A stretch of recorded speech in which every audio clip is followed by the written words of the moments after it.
Now, on Enough Said, with K-Fans Dan Barrero. How do you trust at this point this government, this administration, and to the people who still are the always Trump? And Justin Guard. I feel like he is the dating game where the spouse goes away, puts the headphones on, then has to come back and answer questions about something. He's been in the weeds. Enough Said. Well, I respect the move, but the entire thing has been a witch hunt, and there is no collusion between certainly myself and my campaign, but I can always speak for myself and the Russians, zero.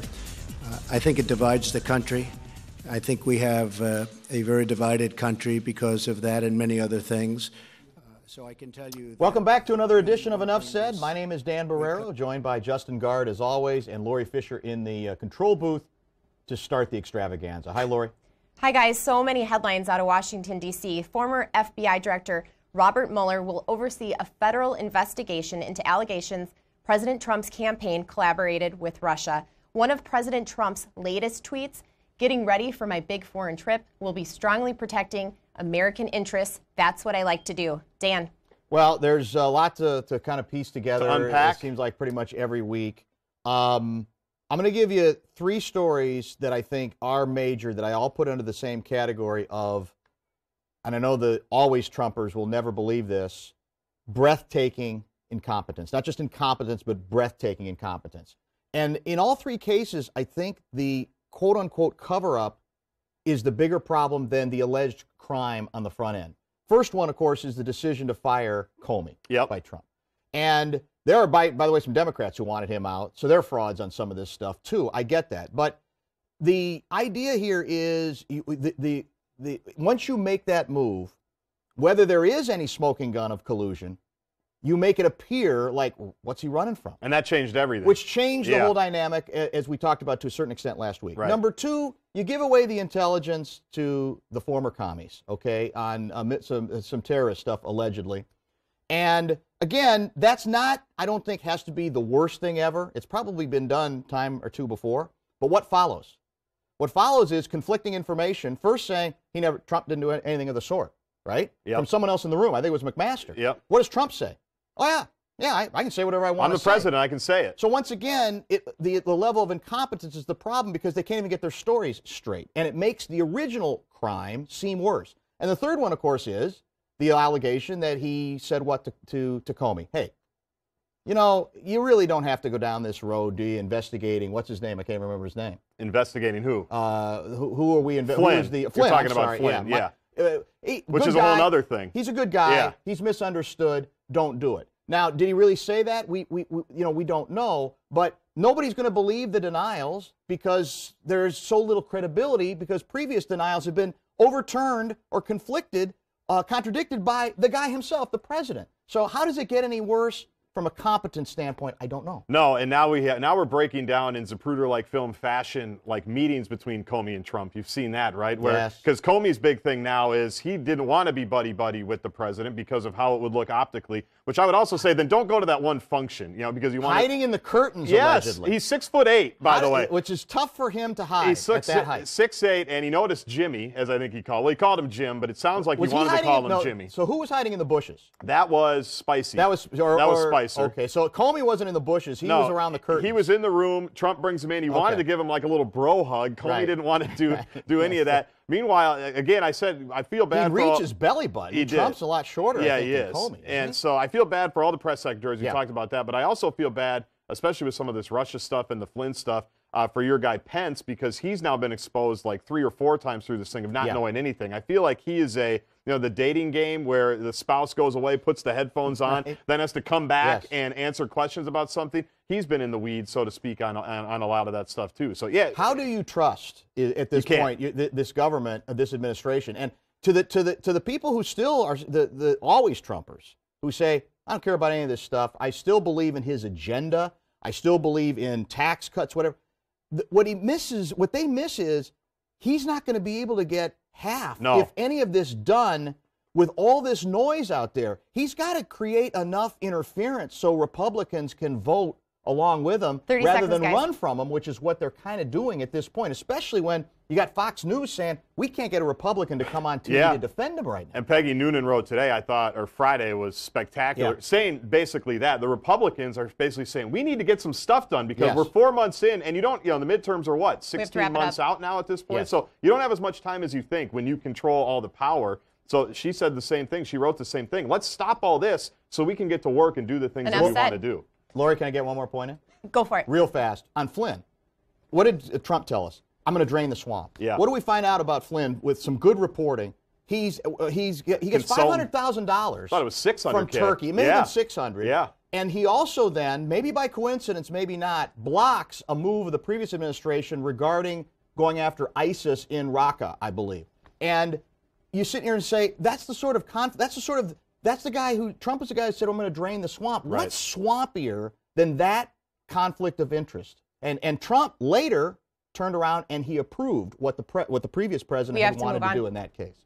Sorry, guys, we do have to keep going. This is a big national story. Fox News founder Roger Ailes died this week at the age of 77 years old.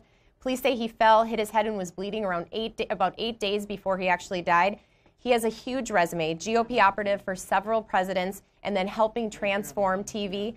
He was most recently known for being ousted from Fox over sexual harassment allegations. Dan? Well, those are the two legacies right there. Yeah, there's no question. And the first one is, there are a lot of people who are dancing on his grave. And what and part of it is because I think they resent the movement, shall we speak, and what he represented at Fox. What's undeniable is he tapped into something. Okay, so we'll just steal it. I mean, there's not any question about that part. Make this one. And so it ended horribly, inexcusably. It's fairly clear that the way he treated women was beyond inexcusable. It was pig-like. It was awful. There are two legacies with this guy. He did build an empire. No doubt. Had a place. It's undeniable. And he changed TV. He built his own thing would this show even be on? Would shows like this be on? If not for him, probably not. It's amazing in one life you can foster so much loyalty, which even Friday, Bill O'Reilly is still going to bat for him, right? And other people, so much loyalty for how you treated them, and then so much animosity in other cultures that you have created. And I don't think there's any doubt, given all the payouts and all the different stuff, that there was a bad culture that was fostered there. And you hope that other people in power, and I say that, I mean executives, not necessarily presidents, although they could probably do it too, take a note from that and say, let's not abuse our power in these scenarios. You can do a lot of good. You can help a lot of people. Let's not foster a terrible climate. Or if your whole bit on TV is going to be about holding people accountable. Good point. You're doubly, I guess you could say, revealed as frauds in that regard when it comes to the stuff that there's the collective weight of all the stuff that was going on there. It was like I don't even want to. I think it was. I don't want to say it was Animal House-like. It was worse than Animal House-like. It appears. Well, you think about who he helped, going all the way back to Nixon. Basically Nixon saying TV's a gimmick. I'm not interested. And he says, "Well, we're happy for you." He said, "We're happy for you." Well, if you don't embrace it, you're done. Yeah. And going from Reagan and the Bushes and everything, and even Trump to a certain extent. And it is kind of interesting. I've heard people make the point that he kind of liked it all chaotic. He kind of liked everybody throwing things all over the room, and that's kind of what we're doing now, right? We're in that era right now. Well, what's interesting is it is where that element goes. Fox News itself is a completely different animal on the basis of who's on the air. And it will be fascinating to see whether the kids who apparently will take it in Murdoch will take it in a different direction. I feel like because they have to or because they want. Well, that was part of the O'Reilly thing, right? The dad probably wanted to keep him. The kids were the ones saying we've got to make some changes here at some point if we want this business.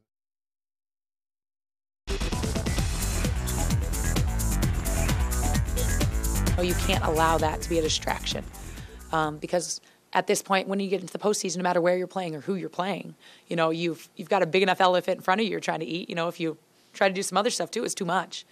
So I think you take the chip on your shoulder, and I always like us a little bit more in the underdog role anyway. So I don't think that's a bad thing. Welcome back to Enough Said. A big snub for the Gophers softball team, despite an awesome season and Big Ten title. The NCAA sent them to Alabama because they didn't beat any top 10 teams. They were expected to get a top 16 seed in the national tournament and host a first-round game. Needless to say, Gopher fans were stunned. It was all over social media. Justin, go for it. It still is, and the hashtag, in case you want to tweet about it today, is hashtag #WinAnyway.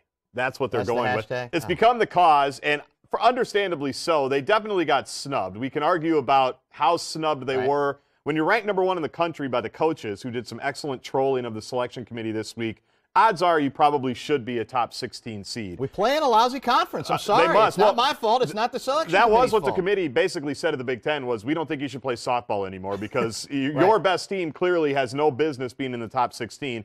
2 conspiracies at play that we've talked about on the radio. Number 1, there definitely is a TV conspiracy here. SEC Network, owned by ESPN. They've got the infrastructure to do all the games. 13 SEC teams are in. Funny, there's 13 SEC teams. Let's make it easier on everybody. But how about this for a conspiracy? They got in the room and said, how can we make sure people are paying attention to the National Softball Tournament? The people in Minnesota are going to be bitter.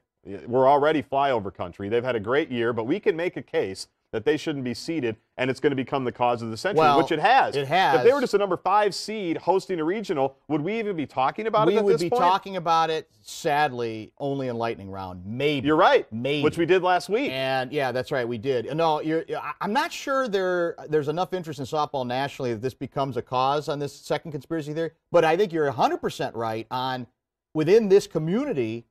This team is going to be watched more closely this weekend. Oh, yeah. The numbers will be through the roof compared to what they might have been. So to that extent, maybe the Gophers should say thank you. I doubt they look at it that way. Here's my biggest beef with this thing. Because they did get screwed. They should have been a top 16 seed. Not a top 4 seed, not a top 8 seed. The metrics say probably like 13. 10 to 12, 10 to 15, somewhere in there. Here's what I don't like hearing. Well, you know what? If you're that good, then go down there and you take care of business. I think that's disingenuous because obviously if they do that, it'd be great. It'd be a great feather in their cap. It'd be a great story. But the fact that they have to go through a tougher grind to get to, let's say, a chance to win the actual championship still doesn't make any sense. I mean, to me, give them what they deserve. What they deserved was a top 16 seed, not having to, I think, second round, play Florida. Going to have to play Florida, the top-ranked team. So I don't buy this. Well, if you're that good, you're going to win anyway. That's stupid. We need to keep moving, but talking about snubs, Timberwolves center KarlAnthony Towns didn't make any of the NBA All-Star teams. He was technically the first runner-up with 50 votes, only 4 behind DeAndre Jordan. Do you think he deserved a spot on one of the teams, Dan? If he'd have been picked on one of the teams, be fine with it. I'd have been fine with it. Sure. The fact that he wasn't picked on one of the teams, we're back to the disrespect card, which, again, wasn't there a soccer player, too, who basically said, nobody believes in us? By the way, the only people who didn't believe in him was the selection committee. Everybody else in the country, including, as you mentioned, the coaches, believed in him. So same thing with KarlAnthony Towns. Everybody believes in him. But guess what? If you do not have, and I have no problem with this, a significant or even marginal level of team success, they're not going to pay as much attention to you, even if you have the greatest stats in the history of basketball. It's the way it's always been. It's not a conspiracy against KarlAnthony Towns, who I think people have noticed around the country. Around the country, maybe even more so than locally. Yes. He's more celebrated, I think, just because the team hasn't been very good. He's one of those where nationally people pick up on him, maybe even more than locally, and locally people still love him. Pretty easy to do the math here, and you hit on a little bit of it. There are 15 players on the first 3 All-NBA teams.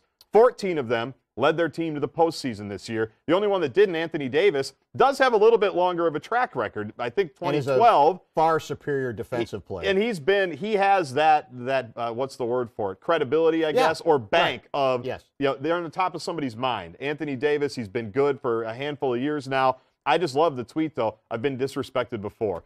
If that's what you need to do to wake up and get out of bed and work hard, which he does, by the way, he's a very hard worker, but I'm gonna need a little bit more evidence of when KarlAnthony Towns was disrespected. Was it when he was a top-ranked recruit going to the University of Kentucky? Number 1 pick in the draft. Number 1, basically consensus number 1 pick in the draft. And now, like we said, everybody loves him nationally. Okafor was a great college player. He was. So as much as I love Cat and you love Cat, this is an example of like what all the greats do. They invent it. The word around the league, I think the people who really study this thing know, as skilled as he is offensively, he's got to get better defensively. He's way too in and out there. They're going to take that next step and be a factor. But just have some self-awareness of, our team didn't do anything. 31 Enough games. said. Our team didn't do anything. That should matter as well. Been waiting to say enough said tonight. In football news, sudden death could be much shorter at NFL games. Next week, owners are expected to approve a measure limiting overtime periods in regular season games from 15 minutes to 10 minutes. Plus, there's growing controversy over quarterback Colin Kaepernick still not being signed. Justin. Well, let's start with the Kaepernick deal. Okay. I'm fine with games being short, whatever. I mean, I'd shorten it to 2 minutes. Yeah, I would say just give. 2 minutes. I like the college rule in all honesty. Just give everybody possessions. Let them play from the 25. Yeah, but gimmicky. I don't know. There's too many. How many tie games do we have anyway? Not Why many, are we but worried about there's too this? many with, are they going to get a field goal here? Is it going to be a touchdown here? Let's just give everybody an equal chance. But on Kaepernick, it's amazing that he has become the cause. I don't even know so much for him. I don't hear a lot from Kaepernick on this. You know, he tweets some stuff and he's out there, you know, trying to do some things. But there's like 4 or 5 people nationally that have made it their mission to get Colin Kaepernick a job. Absolutely right. And trying to shine the light on why he doesn't. And where it gets really hot is when Blaine Gabbert gets a job. I think Ryan Fitzpatrick just signed late this week. Christian Ponder. Well, no, not yet. But then who's to say? Well, if he does, then I'll start to buy into the conspiracy. Yeah. Then I will buy in. But isn't it pretty obvious? And we should be able to add this up and do the math, just like KarlAnthony Towns. NFL teams don't like a lot of headlines, especially for players that aren't really going to help them win games. Kaepernick gives a lot of headlines, isn't really going to help him win a lot of games. So at this point, it's May, end of May. He probably shouldn't be on a team right now. The box you're saying, I think you're saying that he's in is if there were, and Tony Dungy I think said this, if there was a team who thought that he could be the franchise starter, yes, he'd already be signed regardless of those issues, 100%. and they'd absorb whatever the blowback's going to be. The problem is most teams view him as at best a backup quarterback. And if that's what he's going to be, there's no conspiracy here. Most teams are going to say, then I don't need I don't need the blowback. It's not worth it for a backup guy. I can get a guy who's about the same as a backup and not have to deal with all the headaches. That doesn't mean he doesn't have a right to do whatever he did, but teams also have a right to make those sorts of judgments to say, not for us. It's not worth it. It's just not worth the issue. We don't need a congressional, I don't think we need a congressional investigation. Well, even take it a step further where, first of all, the circus that it might be when they sign him, but imagine he plays, and then maybe he plays well, but then loses his job again when the starter comes back who's healthy. Why did the real reason he lost his job? Then you're getting it on the front end, you're getting it on the back sports end. sociologist. All for a backup quarterback at this point. If he was, like Dungy said, he laid it out perfectly. If he was a starter and he could help, he'd have a job. Just like Chris Cluey would have had a job a handful of years ago if people thought he could help. One gimmicky system that nobody uses anymore, and maybe they should, but they don't. And that's it. He hasn't proven he can do anything else, and so people they're going to shy away from him for that. Amazing how good he was. He was very. It's time for the lightning round. We no longer need to worry if we can fly with our Minnesota driver's licenses. The governor signed the Real ID into law after all that controversy and time. We will be getting new IDs sometime next year. Dan.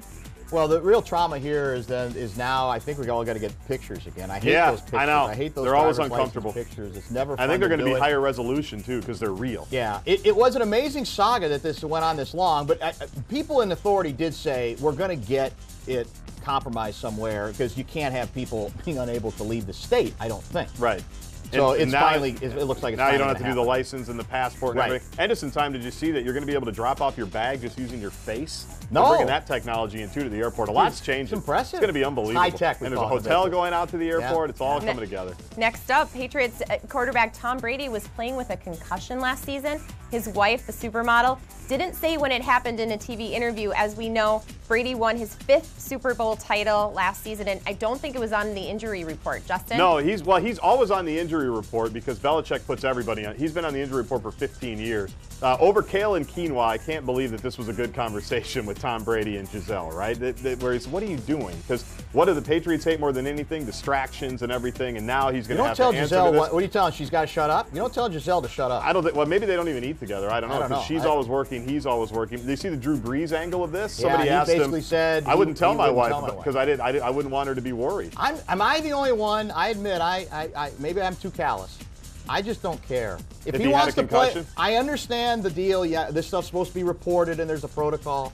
But I continue to feel like now that adults know what the ramifications are, he wants to continue to play. And he's the guy who's going to. What if it was in the second half of the Super Bowl when he was unbelievable? Well, what if he was concussed that whole time? Didn't slow him down. No, it didn't. Next up, a study by niche.com says we have some of the best high schools for athletes. The list included Minnetonka, Edina, and Wayzata. They based it on reviews, participation, and number of sports offered, and of course expenses. Justin. In that order, by the way, Minnetonka, Edina, and Wayzata. So I have some questions questions for my alma mater. How could they possibly even? It's phony ranking. You think so? Well, I think a little bit. They're definitely they're putting Edina low on purpose. Well, I think, yeah, just to get you going. Edina, even though now we both live in Minnetonka, it's good for us, I guess, if our kids want to play sports. Yeah. Although the financial implications, that is number one. Here so we go. Next hurts. up, a Yale University dean is on leave after offensive reviews on Yelp. She apologized for calling customers at one restaurant white trash and movie theater workers as barely educated morons. Dan. I mean, it's There's usually no arrogance in the Ivy League. It's onion-like, though, isn't it? You'd say, well, that's the onion version of what a Yale administrator would do. And I guess originally they were going to try to just sort of, okay, we're going to suspend you for a couple of days. Then it went viral. And then, well, no, what I think the people in 30 found out, well, this wasn't a couple of times. This apparently is like almost a dozen times. She reviews where everything. She just pounds on everybody and then somehow thinks nobody will ever find out about it. So some of the details you really can't make. No. Everything you post, lives Basically, forever. Yeah, anonymity is Everyone not a bad can see thing. it and it lives there's forever. No pomposity there at all. No, not Here we go. Ivy League. We're number one when it comes to being fit. The American Fitness Index recognizing Minneapolis-St. Paul as the fittest metro area in the country. High marks for exercising in the last 30 days and biking and walking to work. Justin. Biking and walking. National Bike to Work Day was Friday, so congratulations to everybody that did that because it was chilly today. It was chilly and you needed to bundle up. No Are we surprise. happy for us, by the way? Well, of course. I mean, how good and special are we? We're fit. Well, that apparently is true. Yeah, We're very super fit. special. We're super well, special. and we're special, and we have to keep telling ourselves that apparently because we're so insecure that we have to keep, Okay, we have to get to one more thing. More lists. Oh, we do? Oh, 30 one more seconds thing. left. Last one. We just can't unplug. It's a struggle. A new survey says that 94% of people have taken or will take a vacation this year, but out of those people, 63% will check work email and voicemails while they are relaxing. Why do we do this to ourselves, Dan? We can't help ourselves. I said it the last big long vacation I took. I don't, and it's not email. It's just Twitter. That and for me, that's just as damaging. But it's and a the news moment source I for went you. into that morass, I was doomed. It changed the entire vacation. I regret it. I'm going to I'm going to make that the number one objective of the next vacation I take, if I'm ever allowed to take it. Well, when you take a vacation as long as you did, though, at some point you're going to have to check back in. Yeah. You can't go weeks and weeks and weeks We're without doomed. checking We are back doomed. into the mainland. No, we're doomed. This is awful. That's for what us. everybody does. Yeah, everybody's looking at their phone. Everybody's calling. Is there anybody? Everybody's Maybe there's a few texting. people who don't, and we got to talk to them about how they get that done. And, yeah, how do they do it? Why?